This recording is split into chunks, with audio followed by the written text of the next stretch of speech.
Assalamualaikum warahmatullahi wabarakatuh. Yang saya hormati Tuan Haji Ramli, Tuan-tuan Imam, Ahli Jatuh Pasir Surau At-Taqwa, para asatizah, Ustaz Nazri, tuan-tuan dan puan-puan, hadirin hadirat, mudah-mudahan dirahmati Allah Subhanahu wa ta'ala.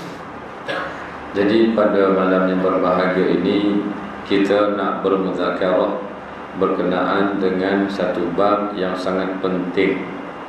Kerana bab yang kita nak baca ini adalah untuk kita masuk ke bulan yang sangat mulia, bulan yang mana segala amal kebaikan dilipat gandakan, begitu juga kejahatan.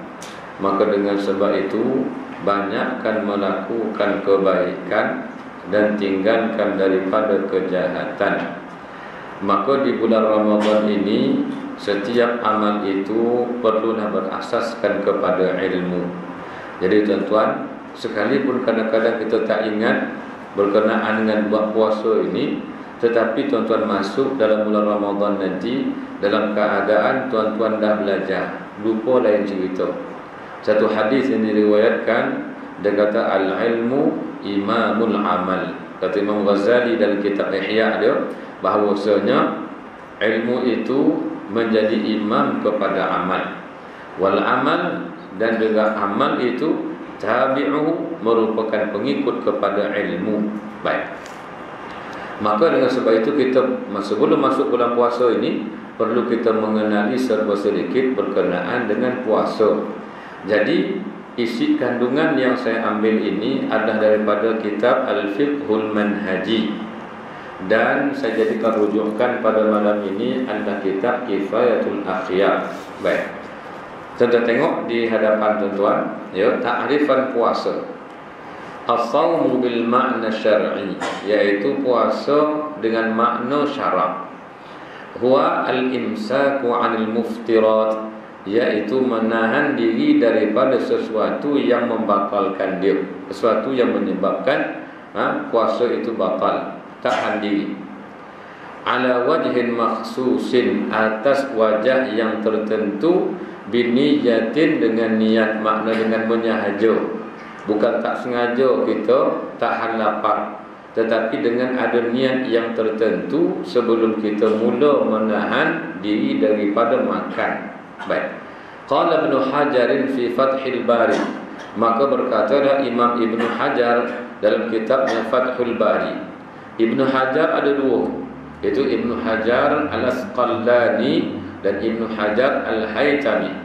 Ibnu Hajar Al-Asqalani ini merupakan imam besar antara dalam ulama-ulama dalam mazhab Syafi'i. Begitu juga Ibnu Hajar Al-Haytami. Siapakah yang lebih dahulu? Lebih dahulu Imam Ibnu Hajar Al-Asqalani.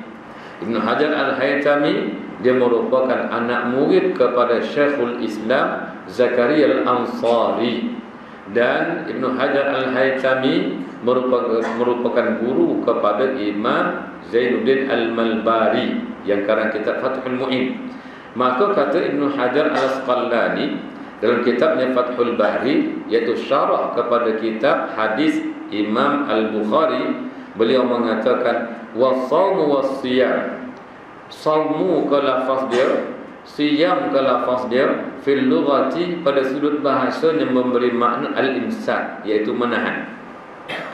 Wa fi syar'i, sedangkan pada syarak adalah imsakun makhsus, iaitu satu bentuk penahanan diri yang tertentu, fi zamanin makhsus, pada saat yang tertentu, an syai'in makhsus, daripada sesuatu yang tertentu juga. Tahan diri ini banyak benda. Tahan diri dengan makna tahan diri daripada melakukan sesuatu, tahan diri daripada makan, tahan diri daripada bercakap, maka itu dikatakan tahan diri. Tetapi tahan menahan diri di sini bila sebut sahaja puasa ataupun siam ataupun saumun, dengan makna menahan diri daripada pada masa yang tertentu. Bukan setiap masa, ada masa yang tertentu, daripada melakukan sesuatu bisyara'id makhsusatin, dengan syarat-syaratnya yang tertentu. Itu dikatakan puasa. Baik.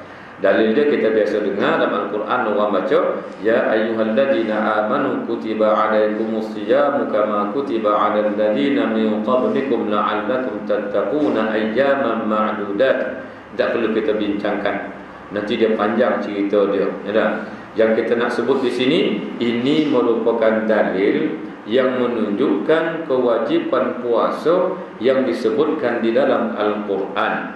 Baik, ini daripada perintah yang ringan kepada perintah yang lebih berat. Dulu puasa bukan sebulan, dan kemudian dia ringan, ditambah beratnya dengan dihapuskan puasa beberapa waktu itu, digantikan dengan sebulan Ramadan. Baik. Penetapan anak bulan, iaitu bilakah masanya kita mula berpuasa. Pertama sekali melihat hilal, yakni anak bulan pada malam 30 Sya'ban.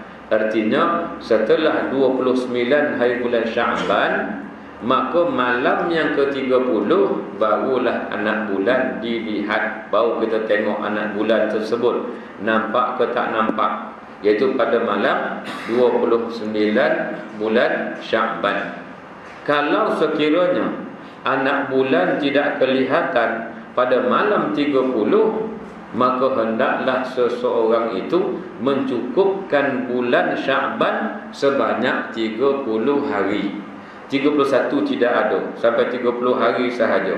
Selesai 30 hari bulan Sya'ban, pasti besok dia tu bulan Ramadan, 1 Ramadan. Baik.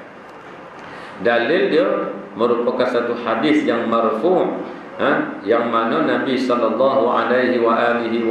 bersabda, sumu li ru'yatihi, puasalah kalian li ru'yati, kerana melihat akan dia, yakni melihat akan anak bulan. Di sini perkataan li ru'yati, tuan-tuan tengok dalam hadis tersebut, ra'a bukan dengan makna lihat dengan mata.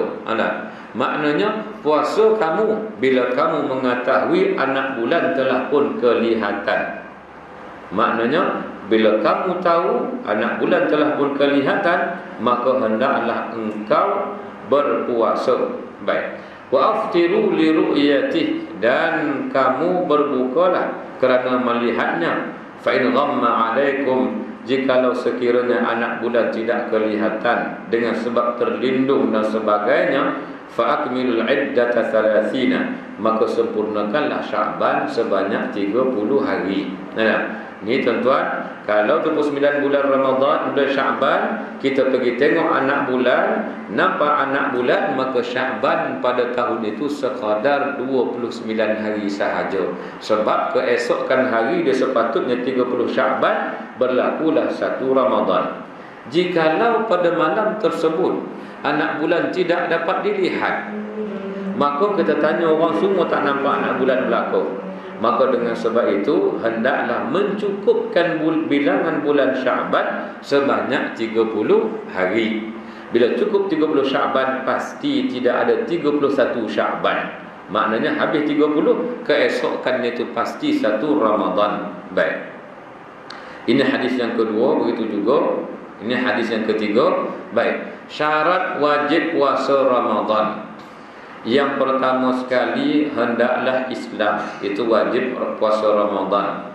Yang kedua, telah pun mukallaf, iaitu akil, baligh, kemudian sempurna panca indera dia. Dan itu dikatakan seorang yang mukallaf, seorang yang dipertanggungjawabkan dengan tuntutan syarak, itu dikatakan mukallaf. Mestilah dia seorang yang berakal, seorang yang baligh, dan seorang yang sempurna panca indera dia, maka wajib dia berpuasa. Dan yang ketiga, tiada keuzuran yang menghalang daripada dia berpuasa, sama ada haid ke, sama ada nifas ke, sama ada dia sakit ke, sama ada dia musafir ke, ya, yang itu tidak ada halangan, maka wajib baginya berpuasa Ramadan.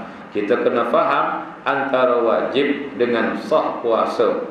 Kanak-kanak adakah wajib dia berpuasa? Tidak wajib dia berpuasa. Tetapi kalau dia puasa, adakah sah puasanya? Bagaimana boleh sah puasa sedangkan tak cukup syarat wajib puasa?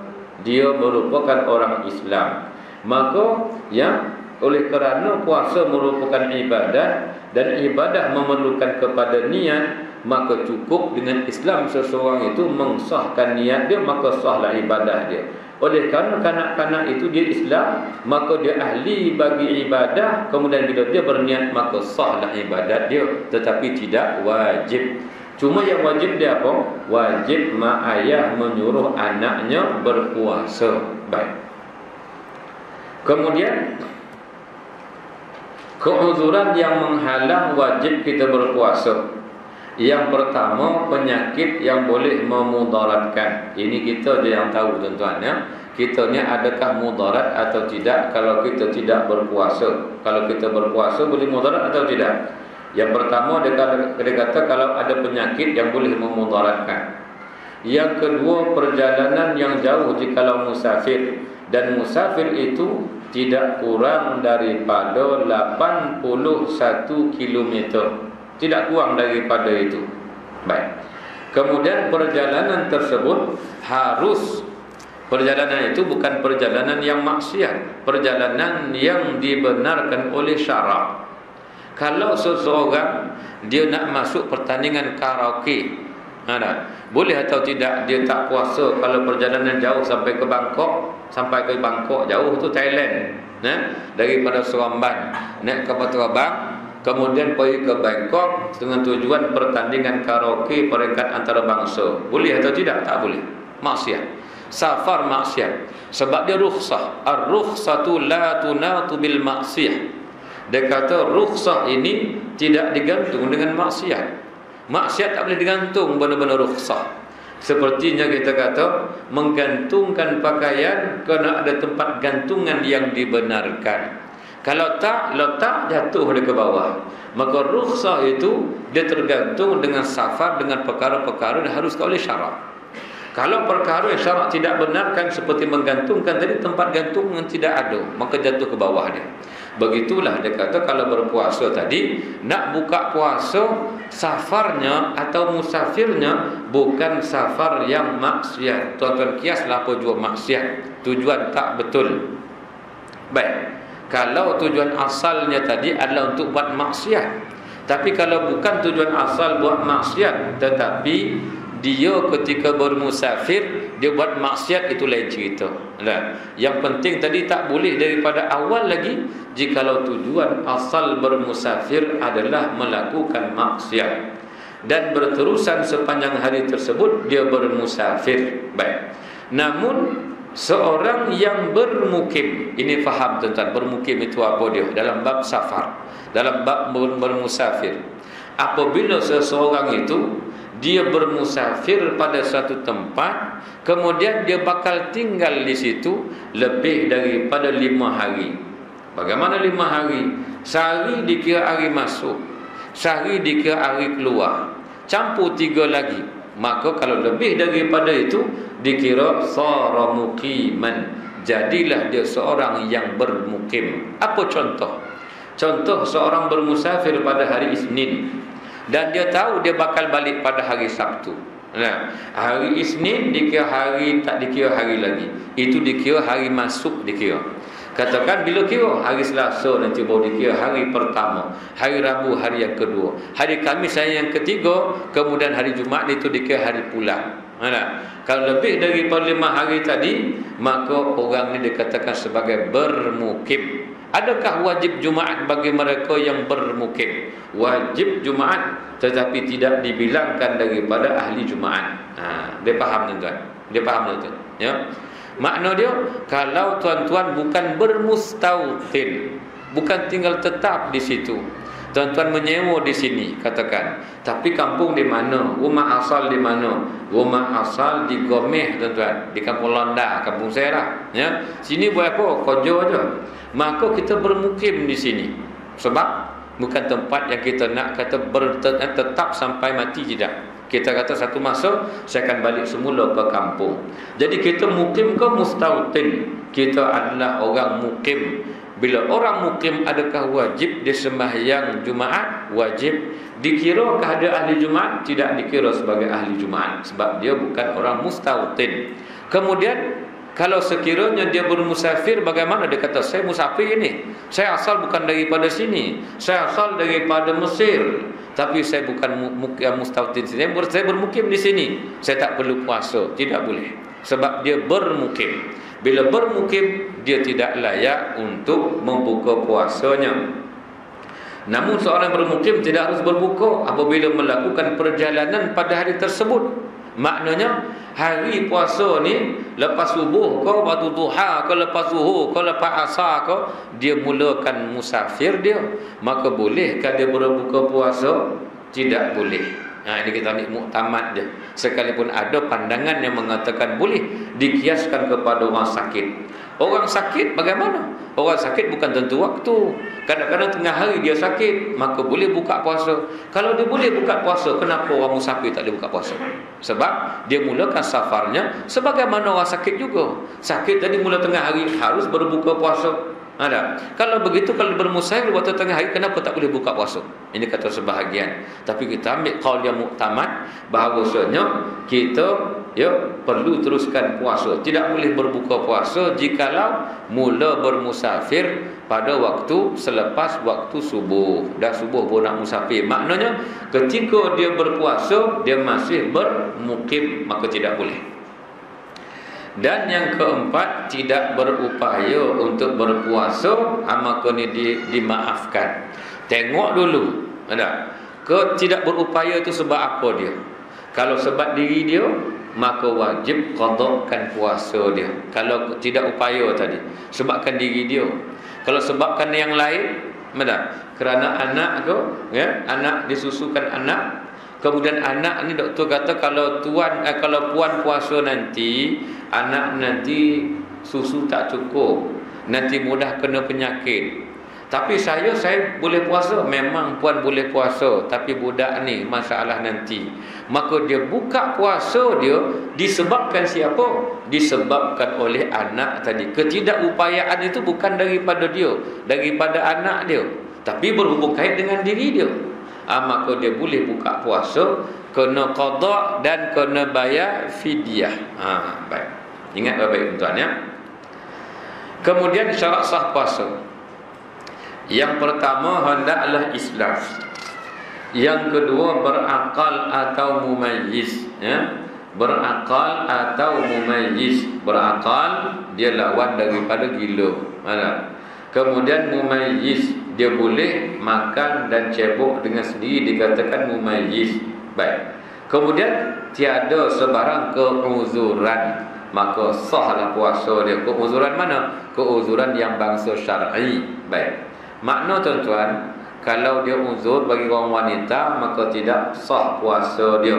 Bahkan kalau dia kata saya nak puasa jugalah, sebab bulan Ramadan bukan datang selalu, setahun sekali, pedulikanlah haid datang tu. Hukum dia haram kalau dia teruskan berpuasa juga. Sebab itu kan ada ilmu tuan tentang puasa ni. Baik. Kemudian rukun puasa. Pertama, niat. Niat tu wajib, ya. Jangan kita mendengar orang cakap pedulikanlah niat tu. Niat tak wajib. Baik. Niat itu wajib. Kemudian melafazkan niat itu merupakan perkara sunat. Sunat saja melafazkan niat. Ya, baik. Kemudian ada orang mengatakan ibadah mana ada pakai qiyas? La qiyasa fil ibadah. Tidak ada qiyas dalam masalah ibadah. Boleh faham tentang masalah qiyas? Qiyas ini adalah hukum asalnya tidak ada, tetapi ada satu hukum yang sama sebab dia, maka dikiaskan. Ada contoh apa tuan-tuan? Contoh dadah. Dadah dalam Quran ada ke tak ada? Dadah. Contoh ada tak? Tak ada. Ganja tak ada. Ada. Heroin lagi tak ada. Khatum pun tak ada. Anda cari macam mana hukum? Kalau kita tak jumpa hukum, tidak cik mana. Quran mengatakan ma farrattu fil kitabi min syai'. Kami tidak tinggalkan dalam kitab Al-Quran ini satu benda pun kita tinggalkan. Semua ada berlaku. Habis dadah mana? Dadah dalam Quran. Kalau begitu, tengok kepada illah atau sebab yang sama, memabukkan. Apa dia? Khamar. Maka hukum dadah tadi sama dengan khamar, iaitu arak. Arak itu hukum dia sabat. Maka orang dadah kalau ditangkap sabat juga, berarti masuklah penjara. Itu ia hukum yang kita kata hukum ikut enakmen dia, undang-undang. Tapi awal dia kalau ikut Islam, tangkap, didapati bersalah, sabit kesalahan, maka sabat dahulu. Hukumnya sama dengan minum arak. Makalah masalah ini, kadang-kadang ada benda dalam ibadah yang ada tetapi tidak ada dia punya dalil secara tepat, secara khusus menyebutkan. Contoh melafazkan niat. Oleh kerana tidak ada, boleh atau tidak kita berniat. Orang mengatakan la qiyas fil ibadah. Dalam ibadah tidak ada qiyas. Tidak boleh kita kias-kiaskan dengan hukum yang lain. Masalah ibadah, masalah dadah, khatum dan sebagainya tadi boleh kita kiaskan. Tapi ini tidak boleh kias kerana bukan masalah dadah, bukan masalah hukum-hukum biasa, tapi ini masalah ibadah. Siapa kata tak boleh, tuan-tuan? Dia kata mana ada ulama buat? Imam Ahmad Ibn Hanbal pun buat juga. Seperti masalah kunut kan. Dia kata bagaimana kunut witir dikiaskan dengan kunut subuh. Cara dia angkat tangan dia. Habis kalau tak kiaskan nak kunut macam mana? Maka dengan sebab itu kias itu dipakai juga. Maka Imam Syafi'i dia menggunakan mazhab Syafi'i ini menggunakan kias dalam mengatakan sunat kita melafazkan niat pada malam bulan puasa. Nawaitu shauma ghadin tadi. Dan berniat itu adalah pada malam bulan Ramadan. Maknanya pada malam Ramadan besok nak puasa, malam perlu berniat. Baik. Kemudian menentukan jenis puasa. Puasa apa? Ini kalau puasa wajib, puasa qada ke, puasa nazar ke, puasa Ramadan ke? Ada. Kalau puasa qada, tuan, wajib tak kita berniat malam? Wajib. Wajib berniat malam tersebut. Kalau puasa nazar wajib atau tidak berniat pada malamnya? Wajib berniat puasa pada malam tersebut. Asalkan puasa itu puasa wajib, maka wajib kita berniat. Kalau begitu, bolehkah kita membatalkan puasa yang wajib itu dengan sebab kita tak tahan? Orang menggasak makan cendol, kita daripada tadi menebeng mandang Jadi macam mana? Boleh tak kita batalkan? Puasa wajib itu haram dibatalkan kalau tidak ada apa-apa keuzuran yang dibenarkan oleh agama. Tetapi puasa sunat boleh sahaja. Baik. Bila kita nak menentukan satu-satu niat tadi, tengok puasanya puasa apa. Kalau puasanya puasa wajib, wajib berniat pada malam tersebut dan menentukan jenis puasa yang nak kita buat. Kalau puasa nazar, kena sebut puasa itu puasa nazar. Kalau puasa qada, wajib sebut itu puasa qada. Baik. Dan berniat pada setiap malam. Baik. Kemudian menahan diri daripada perkara yang membatalkan puasa. Baik. Alu hebat anda kan? Boleh nampak itu. Baik. Yang pertama sekali, makan dan minum dengan sengaja, maksud dia itu membatalkan puasa. Sesuatu yang masuk ke rongga yang terbuka, seperti mana hidung, seperti mana telinga, hidung sampai mana, tuan? Hidung. Adakah masuk jari hidung batal puasa terus? Tak batal. Kalau tuan-tuan korek hidung, cuma jangan korek hidung depan orang lah. Tapi korek hidung tidak batal. Yang batal mana? Sampai kepada rongga dalam. Yang korek ni, tuan. Yang korek ni kan, ini jari pun tak boleh masuk. Siapa boleh korek hidung sampai situ, main hebat lah. Dia korek hidung sampai sini je. Tapi kalau boleh korek dalam daripada itu, wallahu alam lah. Saya ingat mau kambang hidung lah kan. Sebab dia ni sampai sini jadi lembut hidung ini, yang ini dikata luar hidung. Maknanya kita korek pun tak jadi apa. Baik. Kemudian muntah dengan sengaja, batal. Bersetubuh dengan sengaja, batal. Mengeluarkan mani dengan sengaja, batal. Gila dan murtad juga demikian. Dan haid dan juga nifas juga demikian.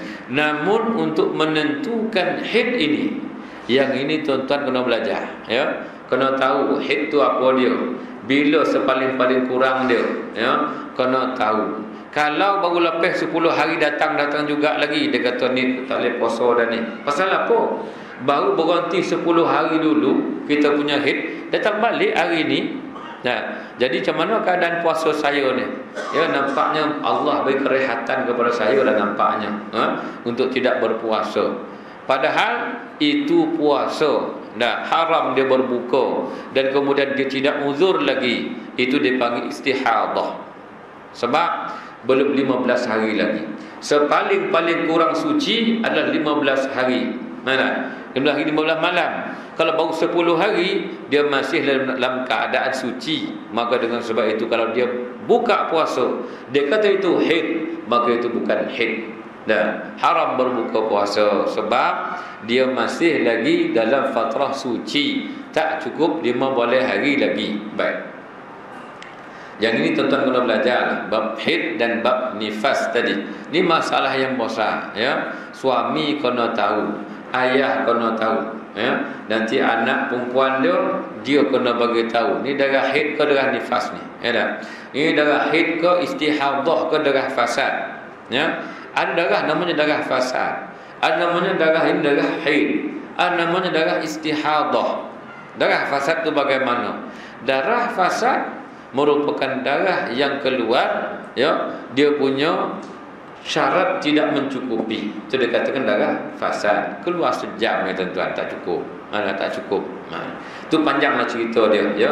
Tuan-tuan kena belajar di situ. Tetapi pokoknya kalau dia haid, maka terbatallah puasanya. Kemudian adab puasa. Adab berpuasa yang pertama sekali adalah segera berbuka. Yang kedua adalah sahur. Ada sahur. Sahur itu berkat tuan-tuan, ya. Sahur itu ada berkat dia. Kemudian melewatkan sahur, kemudian meninggalkan perkara yang keji. Baik. Karena ada hadis Nabi menyebutkan, dia kata apa? Tasahharu, maka bersahurlah. Walau bijur'ati ma'in, walaupun kita minum sedikit air, ya, maka sahurlah walaupun minum sedikit air sekalipun. Dia kata kemudian kita melewatkan sahur. Apa kata Nabi?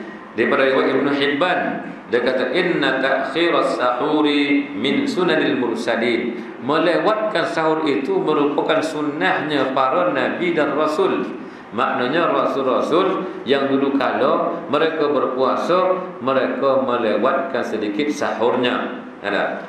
Tapi bukan maknanya lagi seminit nak masuk subuh, ada. Baru kita mula bersahur. Sebab itu kenapa mesti ada imsak?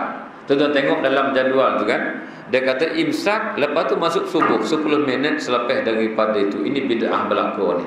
Ada. Ini tuan-tuan, masalah imsak ni pun jadi perkara besar. Istilah je tuan-tuan. Lampu merah, lampu kuning, lampu hijau. Tu je beza dia. Lampu kuning bersedia untuk berhenti, bukan bersedia untuk macut. Ini yang berlaku sekarang ni, bila kita menidakkan imsak, sebenarnya kita bersedia untuk memecut. Masuk waktu imsak, makanlah je laju. Nanti kan bila dengar azan, keluar kat mulut tu. Ini apa nama ni? Islam tak ajar macam ni. Islam ajar apa? So, Islam ajar kita dengan cara perlahan-lahan, dengan cara yang cermat. Kerana al-ajalatu minasyaitan. Perbuatan tergesa-gesa itu daripada perbuatan syaitan. Kalau tidak ada imsak, maka kita akan tergesa-gesa. Bila ada waktu imsak, kita tahu kita masih ada 10 minit lagi. Bagi yang sudah makan, maka berhentilah makan, pergilah mandi, kemudian siapkan diri untuk sembahyang subuh secara berjamaah. Nampak? Islam cantik. Ulama kita buat imsak itu kita kena faham. Tujuannya apa? Supaya lampu kuning tadi bersedia untuk berhenti. Ada. Tak perlu kita kata ni bid'ah, Nabi tak pernah buat, tak nak buat, sudahlah. Ada. Tak perlu kita nak gaduh-gaduh dengan benda imsak tak imsak ni. Jadi kita kata apa dah? Kita mengatakan imsak bukan lebih waktu masuk imsak kalau kita makan batal puasa. Bukan. Itu maksudnya lampu kuning bersedia untuk puasa supaya jangan tergesa-gesa. Baik. Kalau tak sampai makan lagi, makanlah dulu. Tapi di situ dah mula laju-laju dah kita makan, dah kurang nyerah dia, dah kurang cermat kita makan. Kita dah makan berlaju-lajuan. Islam tak ada begitu. Islam mengajar kita sikap terburu-buru daripada syaitan. Maka dengan sebab itu berhenti awal 10 minit, 5 minit sebelum masuk waktu, sampai kita pergi mandi, sampai kita bersiap sedia untuk ke masjid. Kan cantik. Itu tujuan dia. Kemudian meninggalkan berbekam, tidak berbekam, itu adab dia, tidak membatalkan. Tapi dia kata adabnya adalah meninggalkan daripada berbekam, sama ada bekam kepala atau bekam belakang atau bekam kaki. Baik. Doa berbuka puasa, memberi juadah berbuka kepada orang lain. Nah, kemudian banyakkan amal yang sunat. Ini saya katakan pada awal tadi, bulan Ramadan amal kita dilipat gandakan oleh Allah Subhanahu wa taala, ya, dilipat gandakan oleh Allah. Maka dengan sebab itu tuan-tuan, masa yang ada ni ambil betul-betul, ya. Ramadan datang bukan setiap hari, setahun cuma sekali Ramadan datang. Minggu depan Ramadan datang. Maka dengan sebab itu sambut Ramadan. Sambut bulan Ramadan. Kemudian semangat menyambut kedatangan Ramadan. Setelah itu banyakkan amal ibadah, lipat gandakan amal ibadah. Karena ini dikatakan man zara'a hasada, man hasada hasala. Barang siapa yang menanam, dia akan menuai. Barang siapa yang menuai akan mendapat hasil. Bila? Akhirat besoklah. Artinya siapa tidak menanam maka tidak akan menuai. Bila tidak akan menuai maka tidak ada hasil. Dengan sebab itu tuan-tuan, ni tanam betul-betul. Ramadan ni Allah lipat gandakan amal, lipat gandakan pahala, banyakkan amalan. Baik, banyakkan amal sunat pada hari bulan Ramadan. Baik, makruh puasa. Seperti saya sebut juga tuan-tuan, dalam kuliah-kuliah saya sebut, tuan-tuan masuk kita dah tak banyak, masuk kita terlalu sedikit. Kalau dah sembahyang subuh, jangan terus bangun, tetapi duduk dahulu selagi matahari tak nampak. Jangan berhenti daripada baca Quran sehingga tuan nampak dah corah matahari dah, baliklah ke rumah. Kalau kita tidak bekerja, ya, saya nasihatkan juga pada siapa saya sebut juga dalam masalah Quran, jangan lupa baca, ya. Kita banyak baca surat khabar daripada baca Al-Quran. Surat khabar bayangkan berapa muka. Banyak kita tanya orang kan, hisap diri kita sendiri, banyak mana baca Quran. Kita kata tak larat lah, banyak warna sampai 5-6 muka, banyak tu. Surat khabar berapa lai? 30 lebih. Lalu kita baca satu persatu walaupun tak faham. Bukan satu surat khabar, 5 surat khabar sekali baca. Boleh baca? Quran 5 muka tak boleh pasal apa? Tuan-tuan yang tidak bekerja, tumpukan kepada ibadah.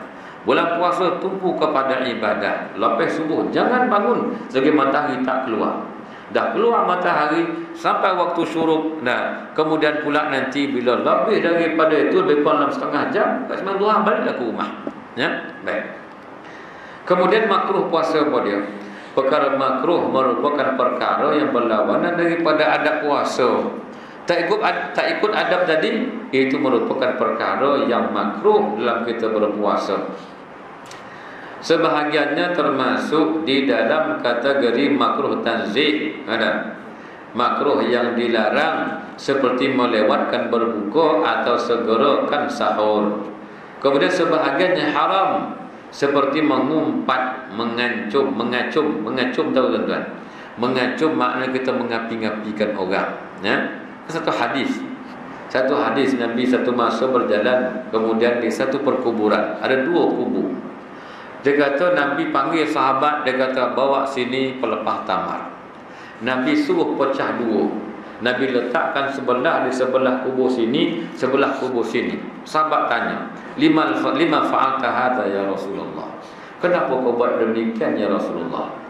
Nabi kata mudah-mudahan kedua-dua ni orang kubur ini diringankan azabnya malam yai basah. Selama mana 2 pelepah ni tadi tidak kering, dia masih basah. Sahabat tanya, apa kesalahan dua orang ni? Ada 2 kesalahan daripada 2 jenazah. Yang pertama dia kata dia la yastatir min bauli. Yang pertama dia ni la yastatir. Sebagian riwayat kata la yatanazzahu, dia tidak suci betul-betul. Ada kata pula dia ni la yastatir, dia tidak berselindung ketika dia buang air terdadah depan-depan orang. Ada riwayat yang mengatakan dia tidak istibra ketika mana buang air. Jadi najis dia masih keluar ketika mana dia berdiri. Dia tidak berdehem. Dia tidak selesaikan betul air kencing dia keluar semua, tidak. Dia rasa dah berhenti dia bangun. Jadi dia punya seluar dia kena air kencing dia. Nabi kata dia ni diazab kerana masalah istinja dia ambil ingat. Kemudian ada riwayat mengatakan dia ni diazab kerana dia buang air depan-depan orang je. Macam di Arenar tu kan. Hati-hatilah. Ni kopiah pakai kayu Melayu pula, kena perekat pula tu. Masuk macam ustaz, tu kancing depan-depan orang lah. Mana tak ada rasa malu. Masuk bilik air lah, masuk jamban tu buang air situ. Jadi satu ni dia kata masalah dia ni tak istinja betul-betul, maka dia azab. Yang kedua ya Rasulullah, yang kedua ni yamshi bin namimah. Dia ke sana ke sini mengadu domba, melaga-lagakan orang. Itu mengacung nama dia. Melaga-lagakan orang tu, lagakan orang ni, lagakan orang sana, ya. Maka dia kata itu dikatakan namimah, haram perbuatan tersebut. Puasa qada Ramadan. Ni puasa qada. Habis dapat puasa tuan-tuan, masuk puasa qada dah. Jadi artinya yang tadi kita baca tadi adabnya, apakah yang membatalkannya. Mudahnya tuan-tuan, tak usahlah buat sesuatu yang kita ragu-ragu. Batal ke tak batal, batal ke tak batal, tak usah buat terus. Tak usah buat terus. Masalah kita masukkan tangan dalam telinga ke, masukkanlah hidung ke, kita rasa ragu-ragu batal ke tak batal, maka tak usahlah buat terus untuk menjaga puasa kita tadi kan. Dah buka puasa sekarang, badunlah tuan-tuan, ya. Dan masukkan 2 jari sekali dalam hidung, masuklah. Baik. Selama mana kita puasa tak yakin, tanya ustaz kita. Kalau kita tak ada orang nak rujuk, tak usah buat terus. Ya, sebab ni puasa. Baik. Kemudian puasa qada Ramadan. Wajib atau tidak kita mengqadakan puasa? Wajib kita mengqadakan puasa jikalau kita tidak berpuasa. Baik. Tengok. Pertama, orang yang musafir dan orang yang sakit, ini masalah. Masalah satu, orang musafir. Masalah dua, orang yang sakit. Baik. Orang yang musafir kemudian berbuka puasa. Satu lagi orang yang sakit kemudian berbuka puasa. Kedua-duanya tidak berpuasa. Satu dengan sebab musafir, satu lagi dengan sebab sakit. Apa hukum? Maka wajib dia mengqadakan puasanya. Jika lalai daripada qada hingga Ramadan yang selanjutnya. Ini biasa berlaku kepada kaum wanita. Dia tak puasa dah tahun ni, sampai Ramadan yang akan datang dia masih ada berbaki lagi beberapa hari yang belum diqadakan puasanya. Maka kalau demikian nak buat macam mana? Kalau disebabkan kelalaian diri dia, kelalaian diri, bukan dalam sebab sakit, dia lalai, leko, contoh kan, leko sehingga sampai nak masuk Ramadan yang sekali lagi pada tahun selanjutnya, maka wajib fidyah secupak sehari. Fidyah secupak banyak mana? Berat mana? 600 gram. 1 gram. Wajib dia keluarkan sebanyak 600 gram untuk puasa yang ditinggalkan pada 1 hari. Kalau 5 hari, iaitu 5 cupak. Iaitu 3 kilo yang dikeluarkan beras dia. Baik. Itu fidyah. Ingat tuan-tuan ya. Maknanya kalau kita berpuasa pada tahun ni 2016, sebelum masuk 2017 punya puasa, maka puasa-puasa yang ada itu perlu diselesaikan. Sekiranya dah masuk puasa 2017, maka selepas daripada itu masih wajib mengqadakan puasa di samping kena bayar fidyah. Fidyah banyak mana?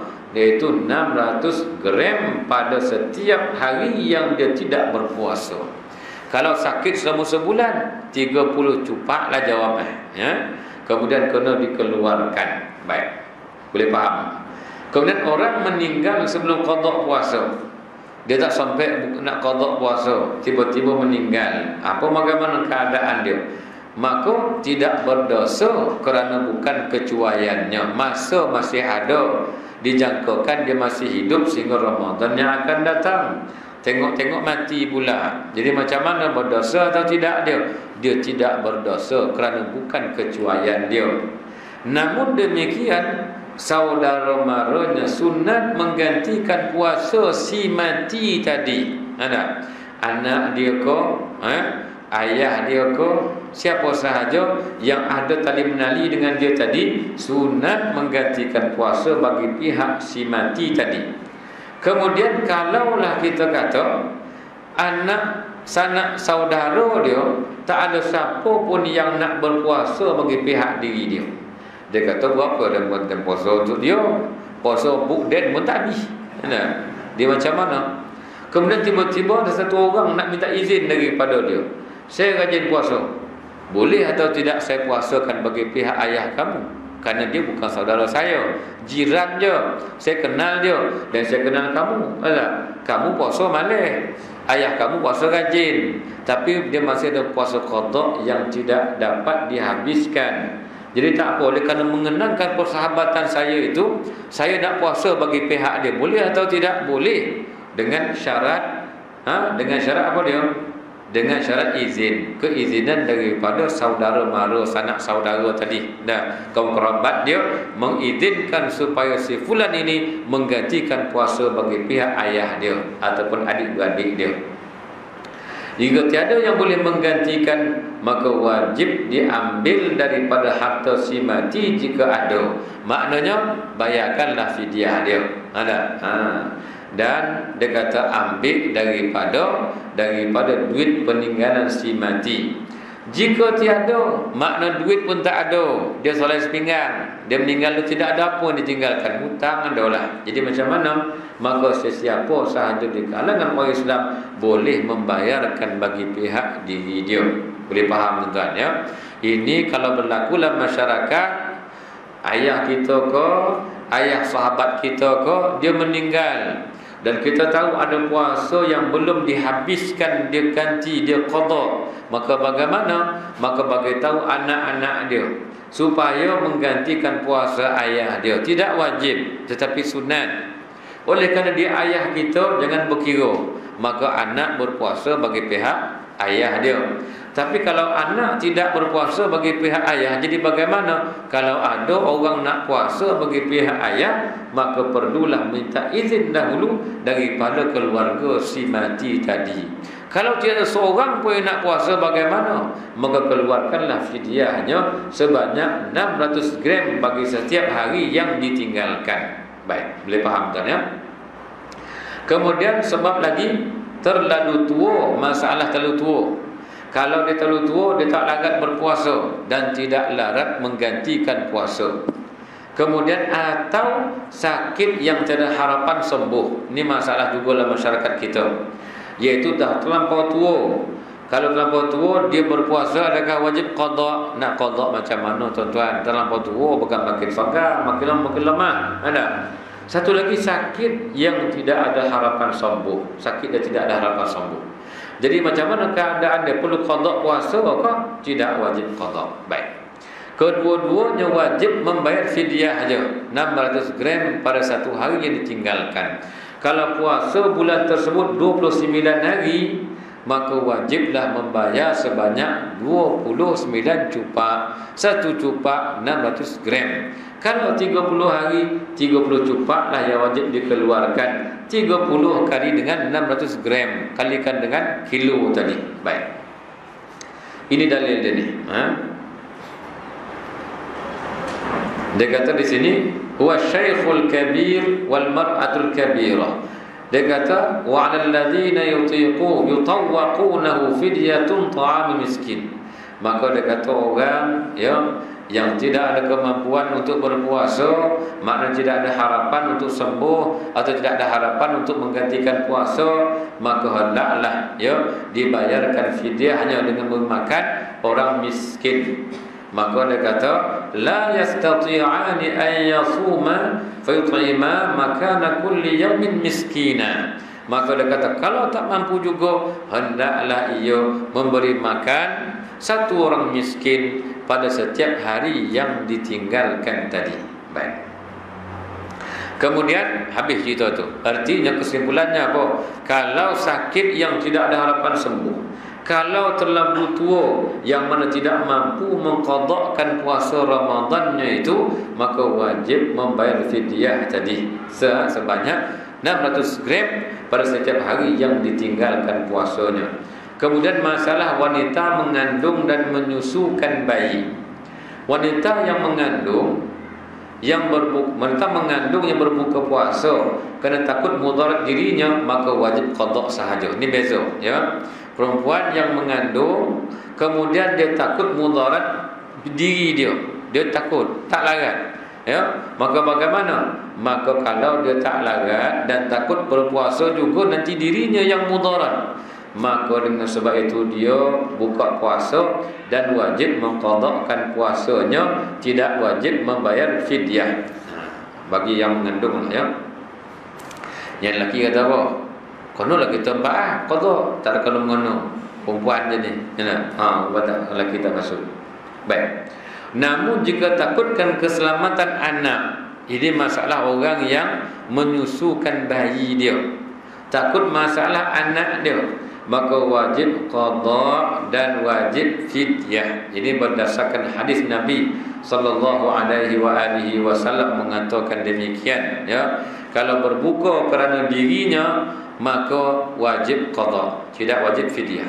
Tapi kalau takut kepada kandungannya atau takut kepada anak yang dia susukan, maka dia wajib qadakan puasa kalau dia buka, dan wajib sekali membayar fidyah. Kerana tadi itu dia berbuka bukan dengan sebab mudarat diri dia, berbuka dengan sebab mudarat anak dalam kandungan atau anak yang dia susukan. Baik.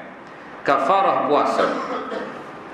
Yang pertama sekali masalah ini masalah jima', ya, masalah bersetubuh pada siang Ramadan. Bila seseorang itu bersetubuh pada siang Ramadan, baru ni ada satu soalan. Dia kata, Ustaz, saya nak ambil barakah dalam Ramadan, nak buat kenduri kahwin hari Sabtu, boleh ke? Tak digalak kalau tuan, ya. Banyak kerja lain, lepas gaya lah. Masalah besok, ialah pengantin baru lah katakan, ya. Baik itu ialah.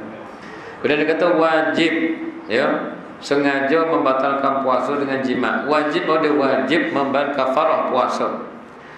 Sekiranya membatalkan puasa itu dengan jima', iaitu dengan bersetubuh, dia batalkan puasa dia.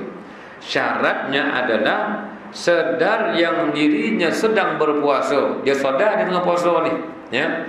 Kalau tak sedar macam mana? Yang ini dimaafkan. Ya, dia tak sedar dia puasa, hari pertama puasa, puasanya bukan bulan puasa. Yang itu lain cerita. Ni cerita dia sedar dia tengah puasa ni. Yang kedua pula, dia mengetahui hukum haramnya. Dia tahu hukum, bukan tak tahu. Dia tahu larang ni, tapi dia buat juga. Kemudian dan bukan musafir yang diringankan, iaitu musafir yang boleh buka puasa, yang tidak perlu berpuasa. Yang itu bila dia bermusafir dan tidak berpuasa, maka kalau bersetubuh pada siang hari dia tidak kena kafarah, ya. Tapi kalau dia berpuasa, membuka puasanya dengan bersetubuh tadi, sedangkan dia tahu dia sedang berpuasa dan dia tahu hukumnya haram, maka wajib kafarah puasa. Dan kafarah ini juga diwajibkan ke atas kaum lelaki sahaja. Perempuan wajib mengqadakkan puasa yang dia batalkan pada hari tersebut, ya. Lelaki 61 hari. 60 hari itu denda kafarah. Satu hari lagi kena qada puasa yang dia buka tadi. Ambil dah 61 hari, ya. Baik. Kemudian kafarahnya apa? Wajib kafarah. Apa kafarah dia? Yang pertama sekali merdekakan hamba, sama ada hamba lelaki atau perempuan. maka wajib dia kalau sekiranya bersetubuh pada siang hari Ramadan, maka wajiblah dia memerdekakan seorang hamba lelaki ataupun hamba perempuan tamu. Jika tidak mampu, makna hamba tak ada dalam zaman ni, maka wajib puasa 2 bulan berturut-turut 60 hari. Apa maksud puasa 2 bulan berturut-turut? Maknanya kalaulah sampai ke hari yang ke-60, hari 60 dah ni, dah hari merdeka, hari ni raya kan, 60 dah. Kemudian dia tak daya puasa, dia buka puasa, macam mana? Mula balik pada bilangan yang pertama, puasa lagi 60 hari akan datang. Macam dah sampai ke 59 dah ni, dah tak larat. Doktor kata buka lah puasa dia ni, dah parah apaan. Kalau puasa juga kan mati pula dah kan ni. Buka puasa, dah buka puasa tak apalah. Mula baliklah hari yang pertama sampai hari yang ke-60. Baik. Jika tidak mampu, dia kata tak mampu saya kata, nak puasa lah balik 60 hari tak mampu, Ramadan tu pun takih-takih dah tu, ni tiba-tiba suruh 60 hari lagi tak daya dah.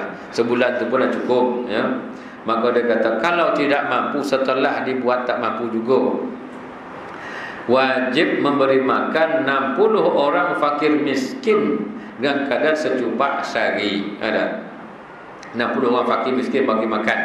Kalau tak larat juga 60 orang fakir miskin jadi bagi dia makan. Jika tidak mampu juga, nak merdeka hamba tak mampu, kemudian nak bagi 2 bulan tak mampu juga, nak bagi makan 60 orang tak mampu juga. Jadi bagaimana? Maka kafarah itu tertanggung di atasnya hinggalah ia mampu melaksanakan kafarah tersebut. Tidak diringankan, tetap wajib bagi diri dia. Sampai satu masa dia mampu apa dia? Membakar hamba, membakar hamba. Satu masa besok katakan dia mampu memakan 60 orang, bagilah makan 60 orang tadi itu. Baik. Maka ni kafarah bagi jima'. Puasa sunat, habis dah puasa wajib tuan-tuan, masuk kepada puasa sunat. Baik, habis dah ni puasa sunat ni. Sejam tadi kan? 20 minit ni. Baik. Puasa sunat. Tujuan puasa dan amalan sunat. Jadi tujuan puasa sunat dan tujuan amalan sunat adalah untuk mendekatkan diri kepada Allah Subhanahu wa taala. Hal ini berdasarkan kepada hadis. Dia kata apa? Man shama yawman fi sabilillah. Barang siapa yang berpuasa yawman pada satu hari, fi sabilillah maknanya pada jalan Allah, bukan puasa wajib, puasa sunat. Siapa berpuasa cuma pada satu hari, ba'adallahu wajhah, Allah akan menjauhkan mukanya orang berpuasa tadi anin nar, daripada api neraka, sab'ina khalifan, sebanyak 70 tahun punya jarak perjalanan. Jauh dia, Allah jauhkan daripada neraka. Satu hari kalau berpuasa sunat. Kalau katakan puasa sunat tu 6 hari 6 Syawal tuan-tuan, lagi banyak dia punya pahala dia. 2 bulan Rajab dan Syakban kita puasa, banyak pahala dia, Sehingga kan kalau satu puasa Allah jauhkan dia daripada neraka sejauh 70 tahun punya jauh. Bayangkan kalau berpuasa sunat sampai 2 bulan, 3 bulan dan sebagainya. Baik. Kemudian jenis puasa sunat. Pertama puasa hari Arafah. Yang kedua puasa hari Ashura dan Tasu'a. Ashura apa dia? 10 bulan Muharram. Tasu'a 9 bulan Muharram. Artinya 9 dan 10 bulan Muharram. Puasa hari Isnin dan Khamis. Puasa 3 hari setiap bulan dipanggil Ayyamul Bid, hari putih, maknanya hari bulan terang. Puasa pada hari tersebut. Kemudian puasa 6 hari bulan Syawal. Ini puasa 6 ni, Kemudian membatalkan puasa sunat. Apa hukum? Makruh hukumnya seseorang yang sedang berpuasa sunat membatalkan puasa tersebut berdasarkan kepada dalil. Insya'a, dia kata as-shaimu, kata Nabi, orang berpuasa itu adalah al-mutawwi'u, puasa yang tatawu, puasa yang sunat, amiru nafsih, dia sendiri menguasai diri dia. Insya'a shama, kalau dia menghendaki dia puasa, puasalah. Insya'a aftara, kalau dia nak membatalkan puasanya boleh dibatalkan, tetapi hukumnya adalah makruh, hukum membatalkan puasa sunat, Baik. Namun bagi puasa qada, puasa qada apa status dia? Status puasa qada adalah wajib. Puasa nazar dan puasa-puasa wajib yang lain itu, ya, sama level dia. Haram hukumnya seseorang yang sedang berpuasa itu membatalkannya. Dia batalkan puasa yang wajib, hukumnya adalah haram. Kerana menyempurnakan ibadah fardu yang telah dimulakan, hukumnya adalah wajib. Bila kita membatalkan perkara yang wajib itu, hukumnya menjadi haram. Baik. Puasa makruh. Puasa makruh berarti amalan diganjari pahala jika ditinggalkan, namun jika dilakukan tidak pula dikira berdosa. Iaitu puasa yang dikhususkan pada hari Jumaat sahaja, atau puasa dilakukan pada Sabtu sahaja.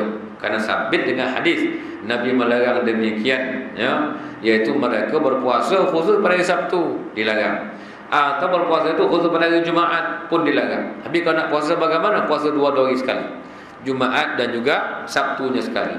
Baik. Atau Khamis dan Jumaat, atau Sabtu dan Ahadnya. Baik. Kemudian puasa sepanjang tahun. Ini masalah Abu Darda, ya. Masalah Abu Darda. Baik. Puasa tak boleh buka-buka langsung, ya. Dia kata dalam hadis ni Nabi mengatakan bahawasanya inna li rabbika 'alaika haqqan. Bagi Tuhanmu kamu ada hak ke atas Tuhan. Mana kata? Kamu ada hak yang perlu kamu tunaikan untuk Tuhanmu.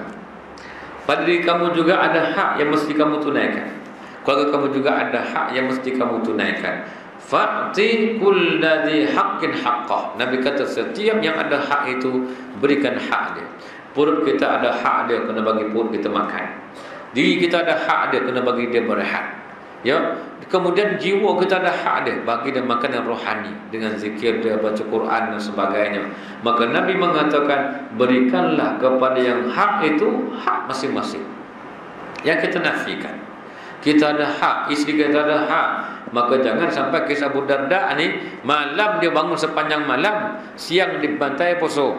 Maka apakah hubungan dengan isteri dia?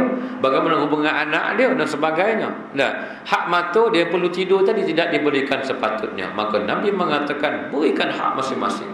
Mata ada hak dia untuk dia tidur, untuk dia rehat tubuh kita. Maka berikan hak. Maka kalau puasa sepanjang tahun ini tidak memberikan hak pada tubuh. Kalau nak puasa juga selang sehari.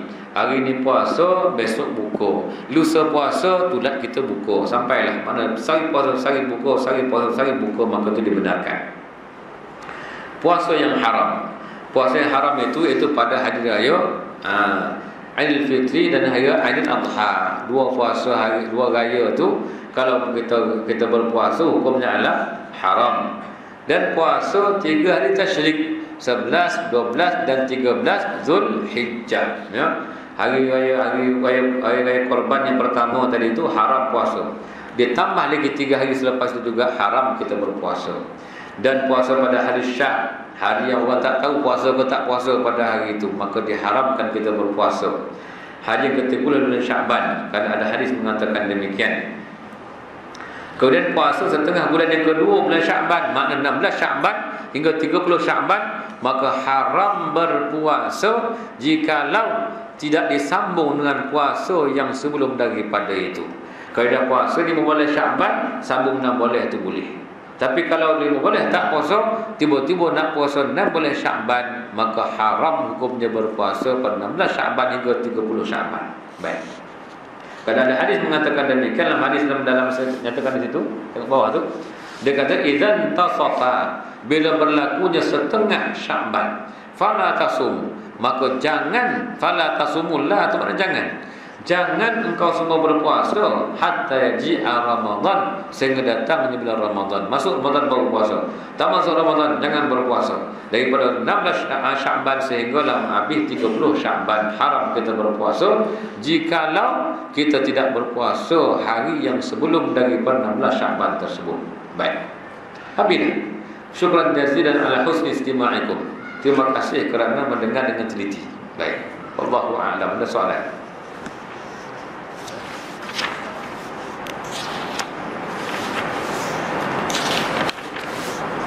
Ada soalan? Ya.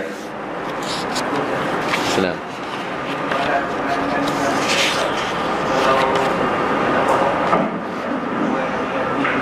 Ya.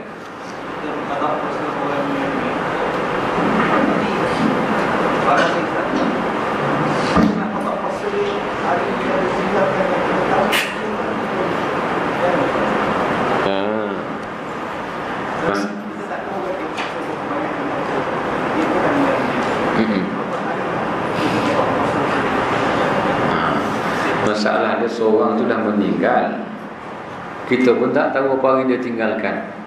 Ada. Jadi berapa hari yang kita tahu, yang kita yakin, berapa hari kita yakin. Kita yakin katakan sepanjang saya duduk dengan dia ni, sebab ayah dengan anak tuan ya. Mereka kalau ayah tu dibiarkan begitu saja, memang dia tak tahulah apa cerita ayah dia. Ya. Maknanya hari apa orang banyak yang dia tahu. Sekadar dia tahu tu gantilah. Yang lebih daripada itu ada cara kita panggil fidyah kan, fidyah puasa. Fidyah puasa tu ada cara pengiraan dia. Kalau umur dia daripada balik ke 15 tahun sampailah kata umur 60 tahun, ada cara pengiraan dia ya, dan harus sahaja digunakan cara pengiraan fidyah, iaitu fidyah puasa, difidyahkan sepanjang usia balik dia tadi ya. Ada proses seorang tarik dia. Katakan beratus-ratus kilo dia kena bayar, tapi dia cuma mengeluarkan 100 kilo sahaja. Cara tuan-tuan nak bayar fidyah di pondok Ustaz Sofwan tu ada ya, fidyah puasa nama dia. Yang itu cara mudahlah. Kalau saya cerita cara pengiraan dia panjang ya, ada cara pengiraan dia. Dan kitab I'anatul Talibin mengatakan boleh, harus, dan Imam Subki pernah melakukan demikian ya, melakukan fidyah puasa tadi, iaitu daripada puasa beribu-ribu tadi kilo tu dipendekkan sekadar 100 kilo sahaja ya. Kemudian dibayar 10, 100, 100, 100. Contoh dia seperti mana orang berhutang RM10 katakan seorang berhutang saya RM10, tak ada duit nak bayar. Dia kata saya ada RM1 dia nak bayar ni, boleh? Dia kata baik, bayar RM1. Dia kata ni saya bayar RM1 hutang saya, baki berapa? RM9. Baik, saya bagi dia RM1 tadi, ambil bagi bukan RM1. Dia berkata okey, dapat RM1 dah, saya bayar lagi RM1 kepada kamu hutang saya. Kita pun saya terimalah, baki RM8 bukan, ambil RM1 ni.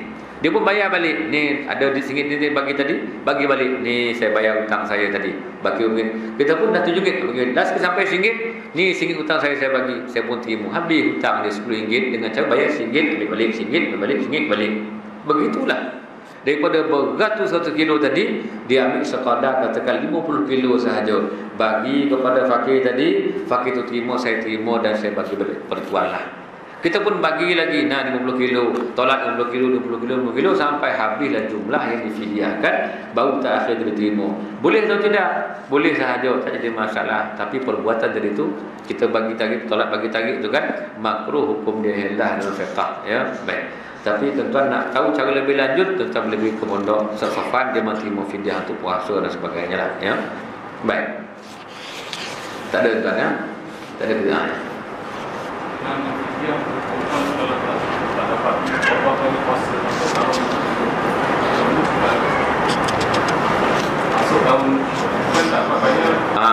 Naik lagi dua cupak pula.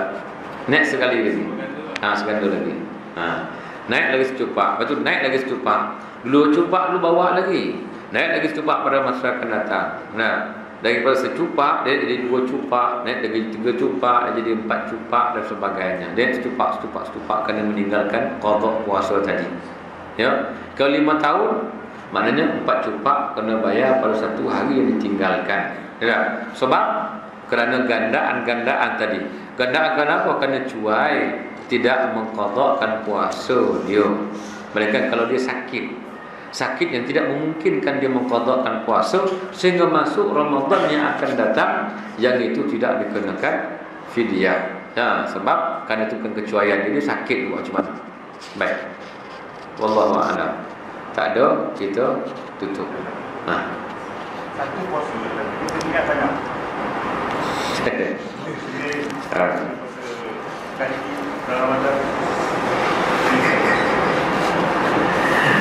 Itu masalah puasa 6 tu kan. Dia kata boleh tak buat puasa 6, puasa qada sekali. Kita memang boleh, tak ada masalah. Ya, boleh sahaja. Ya. Tapi ada sebagian ulama mengatakan tak boleh. Qadakan dulu puasa, sebab qada tu wajib. Dulu kan yang wajib. Habis kalau sebulan macam mana? dia elok raya pertama tu elok 30 habis tu tak sehari pun tak puasa. Maka bermula raya yang kedua dia qada ke puasa 6 nak buat dulu. Qada kan habis bulan Syawal tu. Habis puasa 6 macam mana? Kata dalam kitab Furu'ul Masail boleh diqadakan puasa sunat itu pada bulan hadapan dia. Nah, Zulqaidah tu. Yang itu puasa sunat yang disebut qada daripada puasa sunat yang tak dapat dilaksanakan ketika bulan Syawal tadi. Baik.